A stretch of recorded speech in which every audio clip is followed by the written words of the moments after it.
Baik, Assalamualaikum warahmatullahi wabarakatuh. Semangat pagi. Kali ini saya akan membahas ya, lebih tepatnya tentang pertanyaan dari salah satu viewer saya di aplikasi TikTok yang menanyakan tentang refleksi. Kenapa saya dipertemukan dengan seorang suami yang suka selingkuh, berkali-kali selingkuh ya. Ini pertanyaan paling umum sebenarnya, yang paling sering muncul di room saya ya. Jadi ini kaitannya dengan refleksi. Saya mundurkan sedikit ya. Baik, refleksi itu apa sih Bun? Gitu. Kenapa sih Bunda bilang bahwa refleksi itu adalah cermin? Lalu apa yang harus aku lakukan dengan cermin ini? Dan apa maksud daripada cermin ini?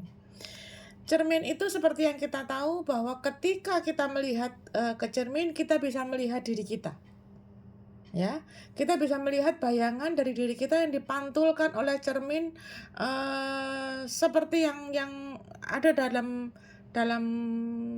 tubuh kita, gitu ya. Maka ketika saya menyampaikan refleksi ini kaitannya dengan kita itu seperti apa, maka kita akan dipertemukan oleh orang yang sama kelakuannya, mungkin sama bahasanya, atau mungkin sama gesturnya. Lalu apa saja yang terkait dengan refleksi itu? Ternyata di sini ada sikap. Di sini ada pikiran. Di sini ada bahasa. Dan di sini ada harta. Ya. Kita akan bahas satu-satu kaitannya dengan refleksi daripada sikap. Ketika seseorang bertemu dengan komunitasnya ya, saya nggak ngomong komunitas ini kaitannya dengan pasangan saja atau dengan orang-orang yang muncul di kehidupan kita, siapapun ya. Kalau kita ini orang yang terlahir dari lingkungan yang kotor misalnya ya, lingkungan yang nggak baik misalnya, yang penuh dengan bahasa-bahasa kasar misalnya, maka ketika kita dewasa, ketika dipertemukan dengan orang dengan pola sikap yang sama, maka dia akan merasa nyaman. Ketika dia merasa nyaman, maka dia akan melakukan hal yang sama. Ini kaitannya dengan hal yang sama.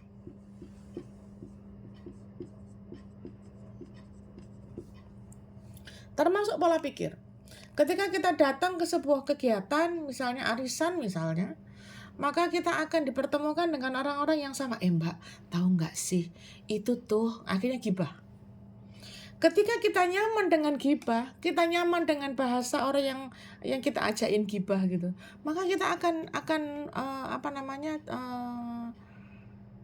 melakukan hal yang sama. Dan ketika melakukan hal yang sama, Anda akan menarik orang yang sama yang akan melakukan gibah yang sama kepada panjenengan. Karena pada satu titik, kenapa sih kok aku digibahin? Ya iyalah, karena kamu pernah melakukan hal yang sama. Ketika engkau membicarakan yang buruk, berpikiran buruk tentang orang lain, maka engkau akan dipertemukan dengan orang yang punya pikiran buruk denganmu. Ketika engkau punya kelakuan yang buruk, sombong misalnya, maka engkau akan diperlakukan, orang lain akan melihat engkau orang yang sombong dan akan dipertemukan dengan orang yang sombong pula. Yang ketika engkau melihat dia, kok dia sombong sih? Jadi ini semua adalah refleksi, ini yang saya maksud. Lalu pertanyaannya muncul, Bun, aku tuh dari dulu enggak pernah ketemu dengan pasangan yang setia, Bun. Selalu dia tuh punya double-double gitu. Selalu ketika saya melakukan pasangan ya, sebelum menikah nih, ini pertanyaannya gitu tuh Bunda ya. Ketemunya kok ya mesti yang dia itu yang nyabangnya kemana-kemana gitu ya. Ini sama temennya banyak kesana kesini, semua punya cinta, semua dia lakukan cinta. Ketika proses pacaran, Anda terima tuh dia kelakuannya begitu. Ketika Anda belum terkait dalam sebuah mahligai pernikahan gitu ya, Anda menerima saja tuh dapat pasangan yang nyabang sana nyabang sini. Anda maafkan saja berharap dia berubah. Tapi kenapa ketika Anda sudah berada di dalam sebuah ikatan pernikahan, ketika dia melakukan yang sama Andanya error gitu. Anda menerima kelakuannya, Anda terima, maafkan. Maka ketika dia menikah harusnya ya sama menerimanya dong. Apa yang membedakan? Perjanjian di buku nikah. Nggak ada tuh perjanjian di buku nikah yang mengatakan bahwa dia harus setia, dia adalah milikmu satu-satunya. Nggak ada. Lalu kenapa ketika dia melakukan hal yang seperti ini, kemudian dia Andanya merasa marah-marah kan? Jangan-jangan yang terjadi adalah Anda merasa memiliki. Yang terjadi adalah merasa memiliki.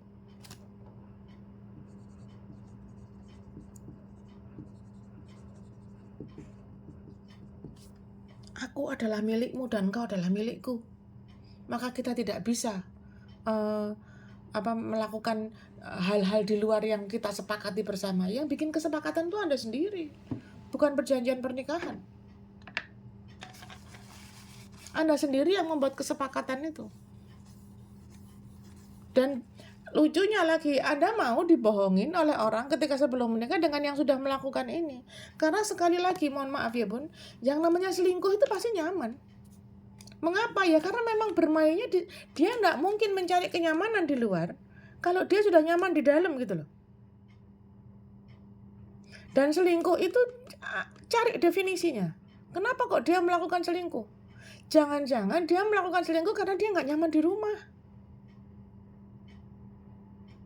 Kalau sudah itemnya karena merasa memiliki, engkau adalah milikku, engkau tidak boleh bersama dengan yang lain, aku sudah menemanimu berjuang, maka simpan saja suamimu di lemari. Ya, kalau kamu butuh pakai, kayak baju tuh. Karena ketika dia bermain dengan rasa nyaman di luar, Anda tidak memunculkan rasa nyaman kepada dia. Dia butuh mencari pelampiasan di luar karena dia tidak mendapatkan apa yang dia inginkan di rumah. Pun gimana kalau sudah habit? Pertanyaan saya, mengapa habitnya muncul ketika dia menikah? Kalau Anda ngomong habit, pasti munculnya sebelum menikah. Kalau munculnya sebelum menikah, sekarang Anda menikah harusnya ya sudah paham dong dengan habitnya. Toleransinya harus lebih tinggi dong. Toh ketika Anda belum menikah, Anda belum aman dari api neraka. Tapi ketika sudah menikah, maka orang yang menurut Anda salah melakukan ini sudah melindungi Anda dari api neraka. Kan sudah bonus tuh. Karena kalau dia melakukan proses percintaan dengan yang lain karena dia nyaman. Cinta itu sekali lagi adalah anugerah pun.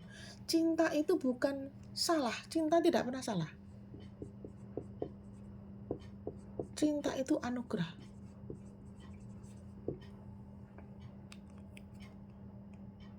Tetapi yang menjadi kesalahan adalah orang berpikir selingkuh itu karena dia sedang mengalami cinta gitu loh.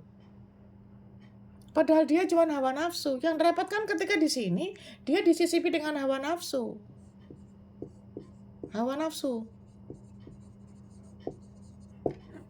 Akhirnya bukan cinta lagi tuh. Ketika seseorang sudah rasa cintanya disisipi dengan hawa nafsu, bukan anugerah akhirnya. Maka orang yang tidak mampu melepaskan hawa nafsu, tidak mampu masih terikat dengan hawa nafsu, harusnya Anda ingatkan. Kan gitu. Kalau kemudian diingatkan nggak mau gimana pun, ya sudah, tanggung jawabnya masing-masing. Tugas Anda cuma mengingatkan, bukan memiliki. Paham ya? Oke, sekarang kaitannya dengan ini. Berarti engkau kalau pernah berbahasa yang buruk kepada dia, pernah bersikap yang buruk kepada dia, mungkin hari pertama dimaafkan, hari kedua dimaafkan, hari ketiga, keempat dia akan melakukan mode balas dendam. Maka sekarang kalau engkau mempunyai pikiran yang buruk, maka dia sekarang akan mengembalikan pikiran buruk yang pernah engkau berikan dengan cara melakukan kesalahan, kan gitu. termasuk di dalam Anda melakukan pemilihan bahasa. Lalu bagaimana dengan harta, Bun? Bagaimana dengan item harta ini? Apa hubungannya, Bun? Ini kaitannya dengan ekonomi nih. Karena harta itu cuma ada 3. Item harta itu cuma ada 3. Apa yang kau pakai, yang kau makan, apa yang kau pakai ya, kebalik ya, dan apa yang kau sedekahkan.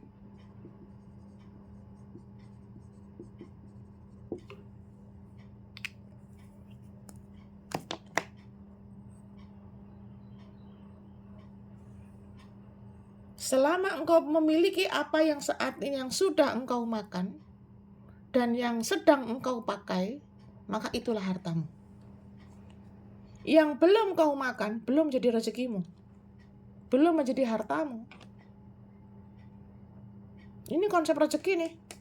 Dan apa yang kau sedekahkan? Jangan-jangan selama Anda hidup, Anda kan nggak tahu asal harta dari sejak awal Anda hidup sampai sekarang Anda usia 30, 40 tahun, 50 tahun mungkin. Kan nggak ngerti. Harta seperti apa yang masuk ke dalam perut Anda sejak Anda bayi. Mungkin ya. Na'udzubillahi min dzalik. Mungkin ada harta yang sudah Anda makan, yang sudah engkau anggap sebagai rezekimu, yang seharusnya masih menjadi hak orang lain. Karena Anda nggak tahu asal-usulnya. Ketika Anda masih belum bisa mencari duit sehalal yang sekarang, Anda kan nggak tahu asal-usulnya. Yang Anda tahu, Anda terima, Anda makan kan? Mungkin ada harta dari orang tuamu yang tidak baik. Mungkin, saya nggak ngerti ya. Ini hanya cara untuk yang mungkin harus engkau keluarkan, yang harus dikeluarkan oleh orang tuamu, tapi diberikan kepada engkau, yang itu membuat engkau kotor, sehingga pada satu titik harus engkau keluarkan kotorannya, sehingga sekarang engkau dipertemukan dengan orang yang menipumu, orang yang minjem gak ngembaliin. Mungkin itu, maka ikhlaskan saja. Atau mungkin ada sedekahmu, yang hartamu yang harus engkau sedekahkan, yang seharusnya menjadi hak orang lain, yang belum engkau keluarkan. Mungkin ada.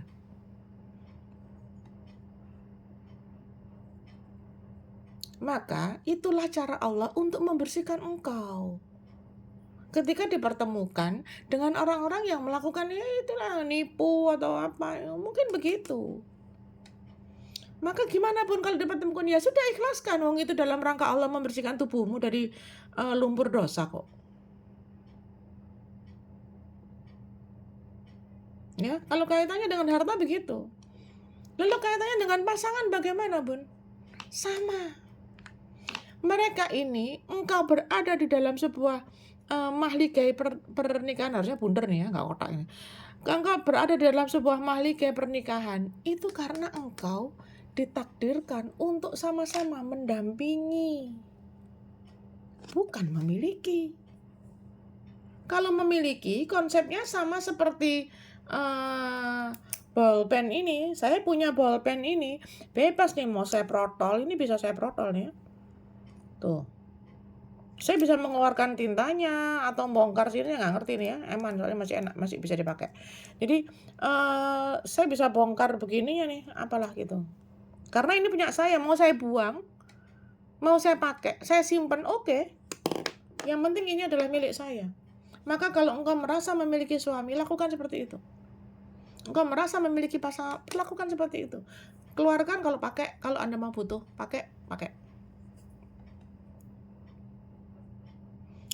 Tapi tidak pernah ada klausul dalam pernikahan yang mengatakan bahwa aku memilikimu, tidak. Tetapi aku akan mencintaimu. Dalam apa? Dalam susah, senang, ya, kaya, miskin, apalagi sehat, sakit. Tapi mengapa Mengapa sekarang ketika dia sedang sakit, Andanya malah marah-marah? Kenapa ketika dia sedang sakit, apa maksudnya? Dia sakit akhlaknya, karena dia melakukan selingkuh kan? Dia sedang tidak paham bahwa selingkuh itu dosa. Kalau kepingin nggak dosa, nikah, kan gitu. Kalau Anda kepingin nggak dosa, suamimu sehat, maka nikahi apa yang sedang kau selingkuhi itu. Anda kembali diuji dalam hal ikhlasanmu untuk melepaskan suamimu yang kau cintai untuk menikah dengan orang lain. Beda kasus lagi itu. Tetapi kalau dia ngomong di sini dia nyaman, dia merasa nyaman dengan pasangan yang tidak halalnya, berarti dia sudah melakukan kesalahan. Ini nggak halal nih. Karena selingkuh. Kalau kemudian dia pun, gimana kalau dia sudah menikah? Ikhlaskan. Lawang memang dia nyaman di situ kok. Yang penting Anda kan sudah aman dengan api neraka, panasnya api neraka. Bun, aku selama hidup dengan dia nggak dinafkahi, Bun. Aku selama hidup dengan dia, kami dalam satu mahligai pernikahan, saya tidak mendapatkan kecukupan secara materi. Itu tugas di dunia, beda lagi. Ini istri, ini suami. Maka dia punya tugas nafkah. Dia punya tugas melindungi. Dia punya tugas membimbing. Ketika seorang laki-laki punya tugas di dunia seperti ini, tugas istri apa? Tugas istri apa di sini?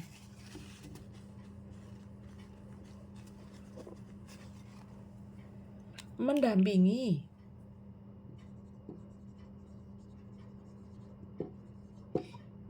Dan ini yang paling utama, taat. Nggak ada sama-sama tugas saling memiliki, nggak ada. Coba cek. Ini cuman yang utama. Ini adalah tugas di dunia. Ini tugas di dunia semua. Kelak, kalau sudah di yaumil akhir, ketika engkau sudah menyandang status almarhum, almarhumah, akan ditanya, hei suami, sudahkah engkau memberi nafkah lahir dan batin kepada istrimu? Sudah, oke. Sudah, malaikat. Catat dong, sudah. Oke, itu istrimu yang satu. Istrimu yang kedua sudah. Istrimu yang ketiga, makanya atau jangan banyak-banyak. Biar nggak terlalu banyak, aku harus memberikan tanggung jawab kepada engkau. Karena masing-masing kan punya hal yang sama. Harusnya Anda kasihan tuh sama suami. Kenapa? Karena dia bebannya besar. Ingatkan, bebanmu besar loh. Di pundakmu ini, engkau sedang menanggung 1, 2, 3, 4, 5, 6, 7, 8. Ada tuh yang istrinya sampai berapa kemarin ya? 17 atau berapa itu? Ada tuh. Betapa berat bebannya, harusnya Anda kasihan. Kan gitu. Kelak Anda pun juga akan ditanya, hei istri, apakah engkau sudah melakukan tugasmu sebagai seorang istri dengan baik? Sudah ya malaikat. Catat dong sudah. Tunggu dulu, kamu enggak taat kok. Tunggu dulu, kamu loh merasa berhak mengatur. Yang ngatur suamimu lah, mestinya bukan kamu toh. Tugasmu kan cuma mendampingi dong. Lalu Anda mau jawab apa? Bukankah engkau sudah mendapatkan suami yang sudah memberikan nafkah, yang sudah melindungi kamu dari api neraka, yang sudah membimbing kamu, tapi kok kenapa kamu nggak taat? Aku nggak mau taat, lawang dia lo selingkuh lo, tunggu dulu. Anda akan ngeyel-yelan sama si malaikat itu. Dia jauh lebih cerewet daripada saya pasti. Tunggu dulu. Kamu tidak ada tugas untuk menentukan apa yang bisa dia lakukan. Karena apa yang harus dia lakukan adalah tanggung jawabnya. Dan apa yang engkau lakukan adalah apa yang menjadi tanggung jawabmu. Sama-sama punya tanggung jawab nih, sama-sama. Karena tanggung jawabnya bukan kepada sini doang. Tanggung jawabnya bukan ke sini doang. Dan tanggung jawabnya juga bukan cuma ke sini aja, tapi yang jauh lebih pasti adalah tanggung jawabnya tuh ke atas. Allah di sini. Dua-duanya.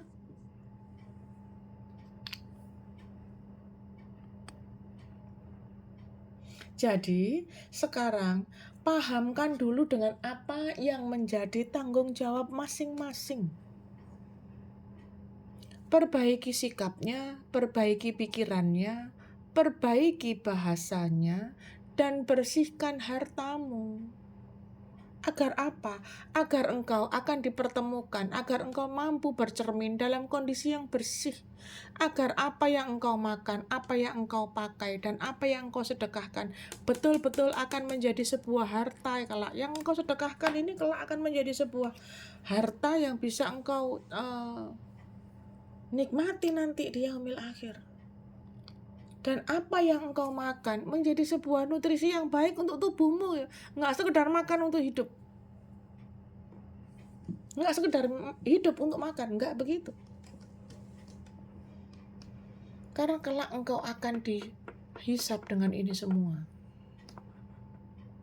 Dan engkau akan dihisap dengan apa yang menjadi tugasmu. Jangan-jangan Bunda, yang menjadi tugasmu itu adalah memberikan kebaikan untuk suamimu agar dia tahu how to have a responsibility to Allah. Bagaimana memiliki tanggung jawab kepada Allah. Apa tanggung jawab sikapnya. Jangan-jangan tugasmu itu loh yang membuat, yang harus menjadikan dia paham dengan tugas dan kewajibannya. Jangan-jangan itu tugasmu gitu. Bukan untuk buru-buru keluar dari arena pertandingannya, buru-buru keluar dari mahligai pernikahan karena merasa aku gak sanggup dengan. Bagaimana kamu bisa sanggup merubah kelakuan dia ketika dia tidak ingin merubah kelakuannya? Perhatikan kalimatnya. Anda kepingin merubah pasanganmu menjadi orang yang lebih baik, padahal dia sedang tidak ingin berubah. Dia sedang ingin bergelimang dengan dosa dan kesalahan. Lalu Anda yang dengan gaya sok alimnya kepingin membuat dia sadar dengan tugas-tugasnya. Anda siapa? Berdoa saja kepada Allah agar ketika nanti engkau sudah sampai di level akhir hidupmu, engkau masih bisa melihat suamimu membaik. Berdoa saja engkau akan melihat suamimu dalam kondisi yang sudah menyadari apa yang menjadi tugas dan kewajibannya sebagai seorang hamba, sebagai seorang manusia kepada penciptanya, bukan kepada Anda. Berdoalah Anda bisa melihat itu. Jangan-jangan Anda sibuk ngurusin kelakuannya, padahal besok pagi Anda sudah mau almarhumah. Ngapain? Fokus saja kepada membaikkan hidupmu hari ini, supaya besok kamu jadi orang lebih baik. Ketika kamu menjadi orang lebih baik, kamu menjadi sebuah contoh hidup untuk suamimu. Dan suamimu akan merasa kehilangan, sangat kehilangan sosok yang pernah membaikkan hidupnya. Ada contohnya sudah. Banyak contohnya. Saya lihat langsung, orangnya saya lihat langsung. Bagaimana dia menyesal karena selama hidupnya dia belum membaikkan istrinya. Istrinya luar biasa, sangat luar biasa.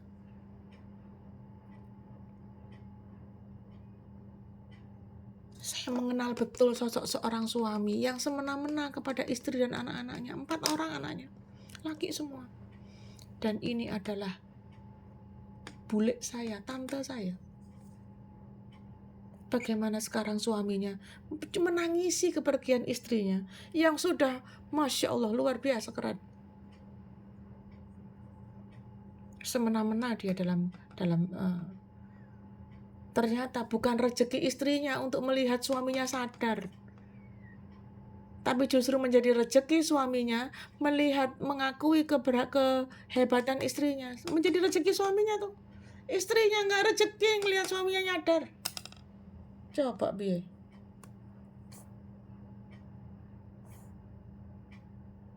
Bagaimana dia nelpon ke saya, si suami ini nelpon ke saya mengatakan aku berharap yang ini yang apa namanya, yang sedara dengan saya ini yang istrinya. Bagaimana beliau menyesali bahwa telah kehilangan orang yang luar biasa. Jadi Bun, fokuslah untuk memperbaiki apa yang akan kau lakukan, apa yang sedang kau pikirkan, dan bahasa yang akan engkau keluarkan. Dan terimalah hartamu, karena hartamu, rezekimu itu hanya 3 item ini saja. Perbanyak di sini supaya nanti besok kelak akan bisa engkau tuai, engkau panen. Nikmati saja apa yang sudah kau dapatkan ini. Nikmati saja nafasmu.